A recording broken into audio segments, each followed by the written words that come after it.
할렐루야. 주님의 평화가 여러분들과 함께하길 바랍니다. 우리 옆 사람들과 앞에 계신 분들과 뒤에 계신 분들과 함께 인사 나누시겠습니다. 사랑하고 축복합니다. 이렇게 인사 나누시겠습니다. 사랑하고 축복합니다. 아멘. 사랑하고 축복합니다. 다시 한번 우리 인사 나누실 때는 집사님, 권사님, 장로님, 성도님이 계셔서 나는 정말 행복합니다. 이렇게 인사 나눠보시겠습니다.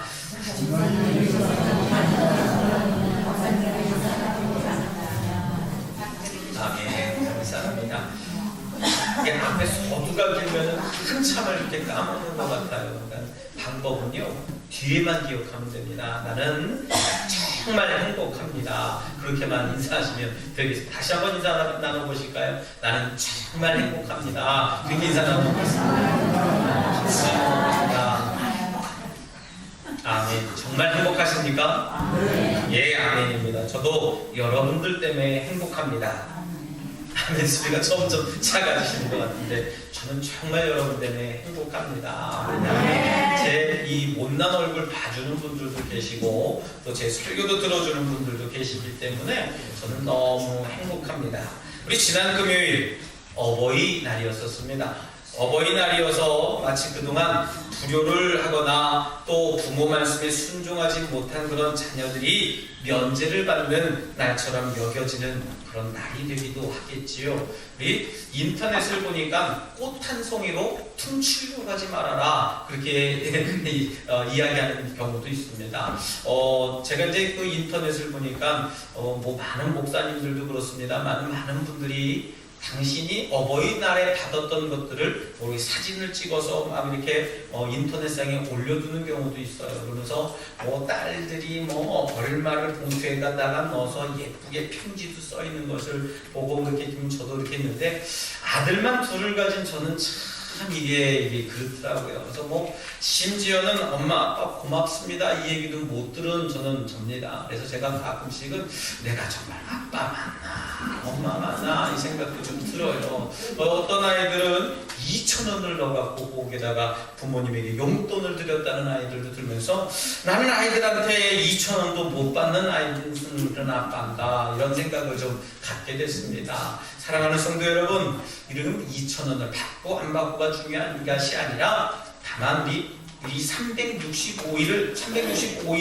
잘못 우리 부모에게 효도도 하지 않고 생각하지도 않고 전화 한 통화를 하다가 5월 8일 날만 되면 전화해서 엄마 아빠 사랑합니다 이렇게 하는 이들보다 매일 생각하고 매일 같이 더불어 살아가는 우리 자녀들이 더 중요하다는 겁니다. 여러분들, 저도 그동안에 육신의 부모님께 잘못하다가 5월달만 되면 괜히 마음이 분주해지기 시작합니다. 괜히 뭔가를 해드려야 되는 것 같고, 그래서 식사를 대접해드려야 되는지 아니면 용돈을 드려야 되는 것인지 그런 생각을 많이 들게 되는데, 어쨌든 의무감 아닌 의무감이 내 마음속에 있어서 조금 불편하기도 하고 또 한 번 더 부모의 마음을, 부모의 사랑을 생각하는 그런 한 주간이 되었었습니다. 어찌 보면은 매일 부모를 공경해야 되는데도 불구하고 어느새 우리는 그렇게 살아왔어요.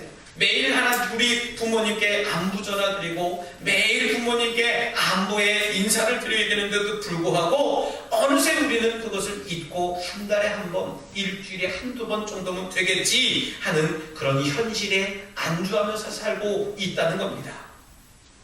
얼마 전 지인으로부터 카카오톡이라고 여러분들 아십니까? 우리 박정호 장로님도 카카오톡을 시작하신 것 같은데 그 카카오톡이 뭐냐면 문자로 이렇게 이야기들을 나누고 편지도 나누고 사진도 서로 오고 가고 하는 거예요. 제게 그런 카카오톡이 왔는데 뭐가 왔냐면요 내용을 여러분이 치매 진단법이라고 하는 것이 왔어요. 그래서 3가지 문제가 있는데 처음에는 이런 걸 젊은 사람한테 보내나 그 생각을 하고서 그냥 닫아버렸거든요. 근데 그 다음날 이제 그 전화기를 이렇게 가만히 보면서 생각하기를 한번 이거 열어봐야 되겠다 하면서 이렇게 봤습니다. 그래서 그거 보니까는 복잡하지는 않습니다만은 3가지 문제가 다 들어져 있는데 뭐라고 써져 있냐면 3개의 문제가 있는데 그 중에 2개를 틀리면 빨리 빨리 병원에 가서 진단을 받으세요 라고 써 있더라고요. 그래서 아니 뭐 이런 게 다 있어 그러면서 이제 문제를 풀어봤습니다. 여러분들 제 머리가 참 똑똑한 머리 아니겠습니까? 아멘을 안 하시죠?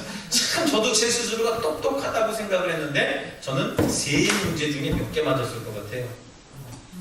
빵점 맞았습니다. 제가 그래서 그것을 가지고 충격을 받아서 아 내가 지금 치매 증상이 있구나. 나이 43살에 치매 증상이 있다라고 하는 참 심각한 생각을 갖게 됐습니다. 자, 여러분들도 한번 풀어보시기 바랍니다. 제가 첫 번째 문제를 드리겠습니다. 잘 들어보세요. 자, 달리기 경기를 하고 있습니다. 2등으로 달리고 있는 선수를 내가 앞질렀습니다. 그러면 지금 나는 몇 등을 하고 있는 걸까요?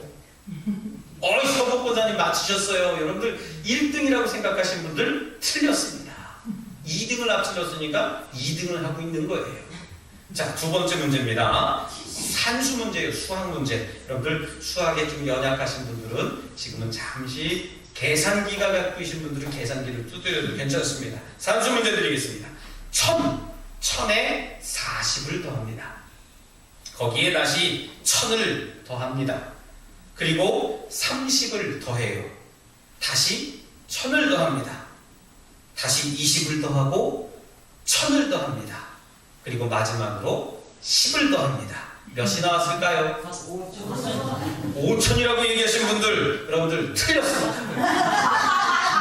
4100이 나왔습니다. 그래서 저도 5000이라고 당당하게 5000 그랬는데 틀렸어요. 정말이에요. 여러분들 계산기를 한번 해보세요. 4100 나오게 돼 있어요. 자, 마지막 문제는 지금 두 번 다 틀리신 분들은 나 정말 치매구나 생각하시고 마지막 기회를 드릴 테니까 요거 맞추시면은 여러분들 면제 받는 겁니다. 마지막 문제입니다. 영희의 아버지는 5명의 딸이 있습니다. 첫 번째 딸 이름이 1순위, 둘째 딸 이름은 2순위, 셋째 딸 이름은 3순위, 넷째 딸 이름은 4순위. 그러면 막내 딸 이름은 뭘까요? 5순위라고 얘기하신 분들 틀렸어요. 영희 아빠인데 왜 5순위가 나와요? 영희 아닙니까? 첫 번째 딸 이름은 영희예요. 영희. 분들 3개 다 틀리신 분 한번 손 들어볼까요? 3개 다 틀린 사람 맞힌 사람이 하나도 없다고? 그럼 3개 다 틀린 거지. 하나 맞힌 사람, 하나 맞힌 사람, 하나 2개 맞춘 사람. 치매가 아니네. 우리 이은경 집사님 유일하게 우리 어른이냐. 그럼 3개 다 틀린 거예요 우리? 제 그럴 줄 알았어요. 목사가 치매니 성도들도 치매죠. 제가 이거를 가만히 보면서 제가 가만히 우리 사모한테 얘기를 안 했어요. 그래서 치매라 그러면 갖다 버릴까봐 저를 밥도 안 주고 굶기고 그럴까봐 제가 그걸 말도 안 하고 가만히 있었습니다. 제가 그래서 치매가 이렇게 오는 거구나 저렇게 오는 거구나 이게 아니라 이거 큰일 났다. 그래서 내가 병원을 좀 달려가려고 합니다. 오늘 본문에 등장하는 이 노아 몇 살까지 살았냐면요 900살도 넘게 살았는데 성경에서는 치매라는 얘기를 한 번도 안 씁니다. 근데 이 노아가 어떤 삶을 살았냐면요 하나님 앞에 참 바른 삶을 살게 되었는데 오늘 성경에 보니까는 뭐라고 기록되어 있냐면 술을 먹고 취했다고 얘기합니다. 그래서 저는 술을 먹고 취하면 다 저렇게 되나 보다 빨개 먹고 잠자나 보다 그렇게 생각을 좀 해봤어요. 오늘 본문에 등장하는 이 노아와 그의 식구들에 대한 이야기를 통해서 저와 여러분들이 자녀된 도리로 어떻게 해야 하나님을 기쁘시게 하고 또 축복받는 자녀가 될지에 대해서 함께 은혜를 나눠보려고 합니다. 홍수 후에 이제 방주에서 나온 노아와 노아 식구들이 땅에서 살아가면서 포도 농사를 짓게 됐습니다. 포도를 수확하면서 그 열매로 먹기도 하고 잼도 만들어 먹고 그랬겠지요. 근데 그때 당시에는 포도주를 만들어서 포도주를 먹었습니다.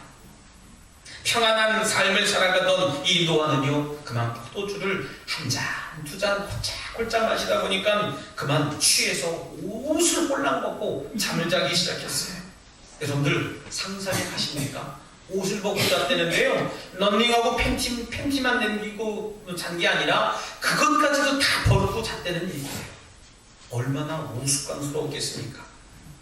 그 상황을 그만 둘째 아들이 보게 됩니다. 함이라고 하는 아들입니다.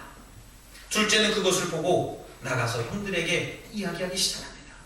내가 글쎄 장막에 들어갔더니 아버지가 빨개 먹고 홀라당 먹고선 잠을 자고 계시더라. 얼마나 어떻게 했으면 좋겠어 하고서 함이 셈과 야벳이라고 하는 두 아들들에게도 이야기를 했습니다. 그만 아버지의 흉을 본 거죠. 그 이야기를 들은 첫째 아들하고 막내 아들 이 셈과 야벳이 그만 옷을 어깨에 메고 뒷걸음쳐서 들어가는 겁니다. 그냥 앞으로 들어가면 아버지의 그 하체가 뭐 여러 가지가 보일까봐 나는 그거 안 볼래 하면서 뒷걸음쳐서 들어갔다는 얘기예요. 여러분들 노아가 술이 깨서 보니까 상황은 어떻습니까? 자기 자신이 술이 취하면 그런가 봐요. 여러분들 술이 취하면은 자기가 생각했던 거 아무것도 기억이 안 나고 필름이 톡 끊어져 갖고 자기에게 왜 이랬지? 그렇게 생각이 드는가 봅니다. 아비로서의 자존심이 무너졌습니다. 자녀들에게 위신도 다 허물어졌습니다. 아무도 안 봤으면 좋겠다는 생각이 들었지만 이미 누가 봤습니까? 둘째 아들이 봤다는 얘기예요. 그렇지만 노아는 자신의 둘째 아들 함이 한 일을 듣게 됩니다. 이야기를 듣는 순간 노아는 자신이 제일 믿었던 자식들 아니겠습니까? 그 아들에게 배신감을 느끼게 됩니다. 노아는 이제 마지막에 세 아들들에게 축복하고 저주를 하게 되는데 오늘 본문을 통해서 노아의 아들들의 행동을 통해 얻는 교훈으로 저와 여러분들이 삶의 지혜를 얻으며 살아가시길 바랍니다. 제일 먼저는 축복의 자녀는 부모를 공경한다는 겁니다. 우리 10계명 5번째 계명이 바로 네 부모를 공경하라는 겁니다. 여러분들 첫 번째부터 10번째 순서 정확하게 맞출 수 있는 분 계십니까? 그거 맞추시면 치매 안 걸려요. 죽어도 안 걸려요. 근데 우리 목사도 치매에 걸리는 이유는요, 첫 번째부터 10번째까지 그냥 알고만 있고 암기만 하고 있지요. 첫 번째 너의 신을 다른 신 앞에 두지 말아라 하면서 맨 마지막 내 이웃의 것을 탐내지 말라 그렇게까지 얘기하지 않습니다. 그냥 뒤죽박죽 얘기해도 10가지 맞추면 되는 거거든요. 여러분들 10계명 몰라도요 구원받을 수 있어요. 여러분들 안 믿으십니까? 10계명 못 외운다고 구원 못 받고 여러분들 그러면 머리 나쁜 사람 평생 구원 못 받는 겁니다. 그걸 아셔야지 돼요. 여러분들 오늘 10계명 5번째 계명은 그러나 사회 윤리에서도 이야기하는 겁니다. 내 부모를 공경하라고 얘기를 합니다. 부모에게 공경해야 하는 것이 인간의 도리이기도 하고 기본적인 원리 원칙이라는 얘기입니다. 하지만 하나님의 지극하신 명령 또한 있다는 사실을 기억하시길 바랍니다. 부모를 공경한다는 것은요, 하나님에 대한 경외를 말할 때에 사용되는 단어와 같이 사용됩니다. 그렇기 때문에 부모를 공경하라는 말씀은 부모를 단순히 존경하는 정도가 아니라 삼각 조심스럽게 섬겨라라는 겁니다. 부모 공경에 대한 법은요, 오늘날만 현대에만 있는 게 아닙니다. 고대 이방인들의 성문법에도 공통적으로 나타나는 것이 이 부모 공경에 대한 윤리라는 얘기입니다. 그리고 우리 정서적 문화에서도 하나님을 믿는 사람들이든 믿지 않는 사람들이든 부모를 공경하고 효를 행해야 된다고 하는 것은 우리 전 지구상에 있는 모든 인류라면 그렇게 살아가고 있습니다. 여기에서 부모는 단순히 육적인 부모만 얘기하는 게 아닙니다. 영적으로 보호와 양육을 책임지는 주의 종들에게까지도 미쳐있다는 얘기입니다. 오늘 본문 속에 등장하는 함이라고 하는 사람은 부모를 공경하지 않았습니다. 아버지 노아의 실수를 보고 바깥에 나가서 형제들에게 고했습니다. 결국 자신의 얼굴이 붉어지는 줄도 모릅니다. 여기에서 인류 첫 번째 사상 초유에 누워서 침 뱉는 사람이 등장했다는 겁니다. 자기 아버지의 일을 얘기를 하면 결국은 누가 창피를 당합니까? 내가 창피를 당하는 거예요. 사랑하는 성도 여러분, 오늘날 우리 앞에는 수많은 일들이 놓여져 있습니다. 부모가 때때로 실수할 때가 있어요. 부모가 때때로 그 기대에 어긋날 수도 있습니다. 내가 생각하는 것과 다른 생각을 가지고 있는 이들도 있습니다. 물론 목사도 잘할 때도 있고 못할 때도 있고 실수할 때도 있다는 얘기입니다. 그럴 때 여러분들 함처럼 보고 듣고 이웃들에게 전하는 그 그런 전하는 것보다 그때마다 종을 위해서 더욱 힘써 기도해 주시기를 바랍니다. 그러나 기도보다 먼저 앞서는 것이 있습니다. 그건 뭡니까? 남에게 알리는 겁니다. 제일 먼저 남에게 알리는 거예요. 이 일을 누가 시키지도 않고 가르쳐주지도 않았는데 아주 정말 잘해요. 요즘에는 통신 매체가 아주 잘 발달되어져 있습니다. 핸드폰이 발달되어 있기 때문에 제일 먼저 전화를 겁니다. 전화를 걸어서 그랬대 저랬대 하면서 남을 힘껏 험담하기 시작합니다. 하지만 여러분, 남에게 알리고 결국 내 자신에게 돌아오는 것은 야 잘했어 하면서 칭찬하고 박수 쳐주고 감사해주고 수하는 것이 아니라 내게 돌아오는 것은 수치스러움과 창피함만 돌아온다는 사실을 여러분들 기억해야 된다는 얘기입니다. 다음은 축복의 자녀는 부모를 기쁘게 해드린다는 말씀입니다. 부모는 가정과 자녀를 위해서 자신의 모든 것을 헌신합니다. 정작 자신들은 좋은 옷을 못 입어도요, 우리 자녀들에게는 좋은 것을 입혀주고 싶어하는 마음을 가진 분들이 우리 부모의 마음이라는 겁니다. 어떤 제자들이 퇴임한 선생님들에게 찾아와서 제가 한 가지씩 질문을 하기 시작했는데, 인생에 대해서 이야기하는 중에 한 제자로부터 그런 질문을 듣습니다. 선생님, 인생이 도대체 뭡니까? 라고 물었어요. 그랬더니 이 선생님은 곰곰 생각해보면서 인생은 화장실을 넓히는 것이다 라고 얘기를 했어요. 여러분들 뭔가 심취한 대답 같지 않습니까? 뭔가 있어 보이고요, 뭔가 세 보이는 그런 대답 같아 보이지요. 여러분들 잘 들어보시기 바랍니다. 제자들은 그 이야기를 듣자마자 눈이 휘둥그레졌습니다. 아니, 인생이라고 하는 것은 참 멋지고 즐겁고 행복한 그런 삶이어야 되는데 화장실을 넓히는 데에 인생이 있다라고 하는 것을 무슨 이야기일까 하면서 듣습니다. 과거 이 선생님이 어렵고 가난한 삶을 살아갈 때부터 쭉 스토리를 이야기합니다. 여러 집이 하나의 공동 화장실을 놓고 그만 쓸 때의 이야기부터 시작합니다. 우리 집은 그때 어려웠기 때문에 네 집이 하나의 화장실을 공통적으로 쓰는 그런 데서 살았어. 그래서 어려서부터 자라면서 내 마음속에 소원이 있었던 게 뭐냐면, 우리 집에 화장실이 있었으면 좋겠다라는 그런 생각을 가졌답니다. 그게 소원이었대요. 어느 날은 가만히 보니까는 그만 이제 형편이 되고 형편도 펴져서 이제 화장실이 있는 집으로 이사를 갔다는 얘기입니다. 그 다음에 보니까 다른 집들은 화장실이 집 안에 있어요. 뭐 울타리 안에 있는 게 아니라 화장실이 집 안에 있다는 겁니다. 소위 말하면 아파트가 그렇게 되어 있고 빌라가 그렇게 되어져 있지 않습니까? 여러분들 댁도 아마 거의 그 집 안에 있는 걸로 제가 알고 있습니다만은, 여러분 집 안에 화장실이 있다는 겁니다. 얼마나 편한지 몰라요. 근데 다른 집을 또 비교하면서 보니까 다른 집들은 화장실이 2개가 있는 거예요. 그래서 하나님, 나에게도 화장실이 2개가 있었으면 좋겠습니다. 화장실 2개 있는 집은 어떤 집입니까? 조금 평수가 좀 큰 집 아니겠어요? 그래서 열심히 일하고 열심히 헌신하고 해서 큰 집으로 이사가서 화장실 2개 있는 집으로 이사를 갔답니다. 나중에 보니까요, 본인의 나이는 은퇴할 나이가 되었고 퇴임할 나이가 되었고, 남는 것은 뭐냐면 자녀들은 다 시집장가가 있고 본인에게 남은 것은 마이너스 통장밖에 남지 않았다는 겁니다. 결국은 대출받아서 화장실만 넓히다가 인생이 끝났다는 얘기예요.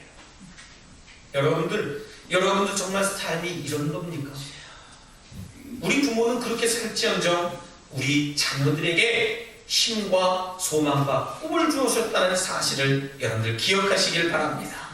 듣고 보면 굉장히 우스운 이야기입니다. 이 이야기를 들으며 저는 생각을 했습니다. 자신에게 남은 것은 빚만 남았다는 거예요. 그러나 우리 삶의 진정한 목적이 무엇이 있는지를 정말 잘 알아야 됩니다. 여러분들의 목적도 이 선생님과 같이 화장실만 넓히다 끝나는 인생이 되고 싶습니까? 아니지 않습니까? 저와 여러분들의 삶의 목적은 하나님을 기쁘시게 하는 그런 거룩하고 복된 성도들이 된다는 사실을 기억하시기를 바랍니다. 사랑하는 성도 여러분, 우리는 천국을 향한 긴 여정의 길을 걸어가고 있는 겁니다. 어떻게 해서든 천국에 가는 것이 중요한 것이 아니라 올바른 믿음과 신앙을 통해서 천국을 향해야 된다는 말씀입니다. 오늘 하나님께서 우리들에게 주시는 말씀과 우리들에게 원하시는 마음이 있습니다. 그것은 어떤 믿음과 신앙이 과연 하나님을 기쁘시게 하는 믿음이라는 질문을 하고, 그 질문에 저와 여러분들이 바른 대답을 하며 그 대답에 합당한 그 결단을 갖는 것이 중요한 삶의 목적이 되어 있게 된다는 말씀입니다. 여러분들, 하나님을 기쁘시게 하지 못한다면 우리의 믿음과 신앙은 다시 한번 재점검해 봐야지 돼요. 처음으로 돌아가서 내 삶이, 내 신앙이 바른 신앙을 가지고 있는지 점검해 봐야 된다는 말씀입니다. 마지막으로 오늘 셈과 야벳의 행동을 한번 봐야 됩니다. 이 두 사람은 성숙한 어른의 모습이었습니다. 어린아이처럼 뒷일을 생각하지 못하고 이야기하는 함과 전혀 다른 삶을 살았다는 거예요. 노아의 술 취한 모습과 하체를 벗고 잠자는 모습을 본 그 아들들은요, 자신의 눈으로 보는 것까지도 그들은 싫었다는 얘기예요. 그래서 뒷걸음쳐 들어가는 그런 마음을 가졌습니다. 설령 여러분들, 내 아버지인데 보면 어떻습니까? 나도 남자인데 보면 어떻겠느냐, 못 본 척 하면 되지 하는 그런 생각도 들 수 있겠습니다만은 그 마음까지 뛰어넘었다는 얘기입니다. 아예 보지 않으려고 했다는 거예요. 바로 이와 같은 믿음을 여러분들도 가지시기를 바랍니다. 만약에 우리 덕적에 소문나기를, 글쎄 북리에 덕수교회가 있는데 그 김아무개 목사 있잖아, 그러면서 여러분들 그랬대 저랬대 여러분들 소문이 나면 어떻게 하실래요? 맞아 내가 그럴 줄 알았어 여러분들 맞장구 치시겠습니까? 여러분들 물론 그럴 수도 있겠습니다만은 좋은 이야기는요, 여러분들 들으려고 하지 않는 것이 우리들 인간의 모습들이라는 얘기예요. 좋지 않은 이야기는 자꾸 생각이 나서 그래서 어떻게 됐는데 얘기 좀 해봐봐, 그 이야기를 통해서 듣게 되는 것이 우리 사람들의 모습입니다. 여러분들, 만약에 여러분들 누구든 목사뿐만 아니라 우리 교인들 중에 누구를 험담한다 할지라도 여러분들 그것을 듣지 마시길 바랍니다. 야, 덕수교회 아무개 권사야 틀렸대더라. 왜 하면서 그걸 듣고 와서 나 혼자 듣고 하나님 우리 아무개 권사님이 그랬대요 하면서 회개하고 그 영혼을 위해서 기도해주면 되는데, 따르릉 전화해서 글쎄 아무개 권사가 이랬대 저랬대 하는 그런 마음을 가지고 있습니다. 우리 권사님들뿐만 아니라 우리 장로님들에 대한 이야기도 마찬가지예요. 그럴 때 누가 제일 좋아하겠습니까? 마귀가 제일 좋아하고 춤추는 겁니다. 여러분들, 마귀가 제일 좋아하는 것은 뭡니까? 교회를 되지 못하게 하고 예배를 예배되지 못하게 하고 직분자를 넘어뜨림으로 인해서 그 교회가 온전히 세워지지 못하는 것을 보게 한다는 겁니다. 우리 성도들을 한 번에 무너뜨리는 것이 그 역할이 있는 얘기예요. 천천히 만성화되어서 되돌릴 수 없을 정도로 망가뜨리는 것들도 그들의 목적이 될 수도 있습니다. 그렇게 하기 위해서 제일 먼저 교회 안에 있는 영적인 지도자를 건들기 시작합니다. 목사가 어쩌네, 장로가 어쩌네 저쩌네 이러면서 따지기 시작하지요. 갖은 중상과 모략을 꿰어서 마음의 의심과 서운한 마음을 계속해서 들게 합니다. 여러분들 뉴스를 보신 분들 아마 아실 겁니다. 저를 보면서도 우리 목사님도 혹시 그런 분들 계시겠습니다만은 제가 핸드폰은 드려보겠습니다. 어떤 강남의 큰 대형교회 목사님이 그만 서울역에서 치마 입은 여자 뒤를 가다가 핸드폰으로 그 영상을 찍다가 걸렸대요. 모르시는 분들은 모시는 것 같은데 이거 이미 뉴스에서 나왔기 때문에 제가 말씀을 드리는 겁니다. 그게 일파만파 터지면서 어느 교회냐 했더니 강남에 있는 사랑의 교회 있지 않습니까? 여러분, 사랑의 교회 9만 명 정도 모이는 교회 부목사입니다. 부목사가 그 일을 했대요. 그래서 나중에 잡혀서 보니까 정신과 진단을 받고 약을 먹고 그래서 그 약을 본인 스스로 끊어서 그만 그 일을 했다가 걸렸다고 하는데 저는 그렇습니다.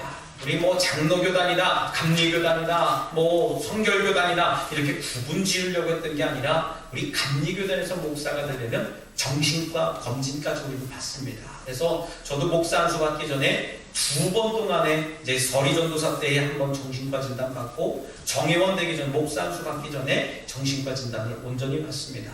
뭐 그건 의학적인 거기 때문에 숨길 수 있으면 충분히 숨길 수 있어요. 하지만 목사도 그렇게 사단에 넘어갈 수 있다는 얘기예요. 여러분들 세상 사람들은 그 댓글에 어떻게 단지 않습니까? 목사도 마찬가지구나. 개독들도 똑같구나 하면서 기독교를 욕하기 시작하고 목사들도 한참 내려놓고요. 막 그렇습니다. 여러분들, 저와 여러분들 목사와 우리 장로님들, 권사님들의 허물을 보려고 하지 말고 여러분들 그런 이야기도 듣지 마시길 다시 한번 주님의 이름으로 부탁드리겠습니다. 목사뿐만 아니라 우리 장로님들, 권사님들, 집사님들, 우리 모든 성도들이 그런 이야기를 들으면 민감하게 반응을 해야 돼요. 덕수교에 그러면 반응 딱 해서 좋은 이야기다 그러면 가만히, 나쁜 이야기 들으면 왜 그런 이야기 쓸데없이 하느냐, 증거 있냐, 그런 이야기를 여러분들 분명히 밝히셔야 될 필요가 있다는 겁니다. 그 이야기를 듣고 여러분들도 일파만파천하지 마세요. 이 전화라고 하는 것이 여러분들 좋은 수단이 될 수 있습니다만은 나쁜 수단은 그런 수단이에요. 좋은 복음의 메시지를 증거해야 될 전화기가 여러분들 나쁜 이야기를 전하는 전화가 되지 말아야 된다는 말씀입니다. 사랑하는 성도 여러분, 오늘 본문을 보면 셈이 먼저 하자고 했는지 야벳이 먼저 하자고 했는지 모르지만 서로 아주 좋은 형제였고 좋은 동역자였고 친구 사이인 것은 확실합니다. 왜요? 좋은 일을 나누어서 했기 때문에 말입니다. 오늘 본문을 통해서 하나님께서 저와 여러분들에게 분명하게 말씀하십니다. 부모를 공경하는 자는 반드시 축복을 받는다는 겁니다. 할렐루야. 여러분들 축복받기 위해서 부모를 공경하는 것이 아니라 내가 그렇게 평상적으로 살아갈 때에 복받는 것이 우리 기독교의 윤리라고 하는 겁니다. 여러분들 셈과 야벳은 어떤 복을 받습니까? 동생이 형의 종이 되었어요. 형이 동생의 종이 되었다는 얘기입니다. 이 가나안이라고 하는 그 야벳이라고 하는 그 족속들은요, 평생 자기 형의 종이 되어야 하고요, 자기 동생에게 종이 되어야 된다는 얘기입니다. 셈의 족보에서는 어떤 일이 벌어지냐면요, 예수님이 탄생하는 그런 족보에 올라가게 됩니다. 한편 저주받은 그 함은 어떻게 살아갑니까? 부모를 공경하지 못하고 부모의 약점을 감추지 못했기 때문에 평생도록 종살이를 살아가는 겁니다. 사랑하는 성도 여러분, 오늘 우리에게 주신 하나님의 말씀을 통해 하나님의 마음을 여러분들의 마음에 담으시기를 바랍니다.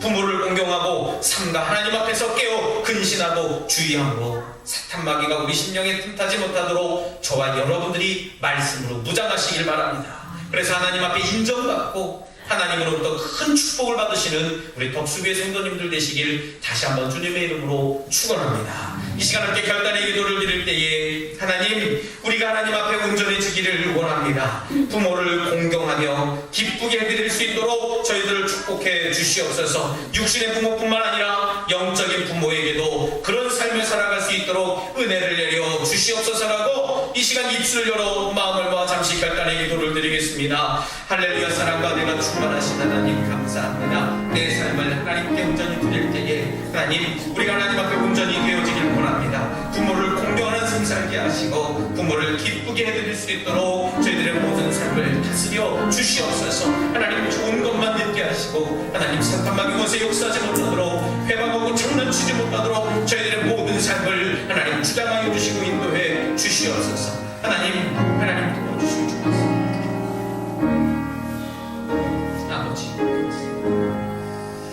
사랑과 능력이 많으신 하나님 감사합니다. 우리의 믿음을 지킬 수 있도록 언제나 함께 동행하여 주시옵소서. 특별히 오늘 말씀을 통해 육신의 부모에게 감사하는 마음을 갖기를 원합니다. 더욱이 영적인 부모에게도 순종하며 공경하며 기쁘게 하기를 원합니다. 저희들의 마음을 지켜 주시옵소서. 때때로 저희들의 자아가 살아나서 하나님의 뜻에 어긋날 때도 있지만 성령의 충만함으로 저희들의 빈잔을 채워주시옵시고 사탄 권세를 이길 수 있는 능력의 힘을 저희들에게 더하여 주시옵소서. 우리의 가정들을 사랑하시고 우리 자녀들을 사랑하시며 우리 교회를 사랑하시고 나를 사랑하시는 예수 그리스도의 이름으로 간절히 기도드리옵나이다. 아멘.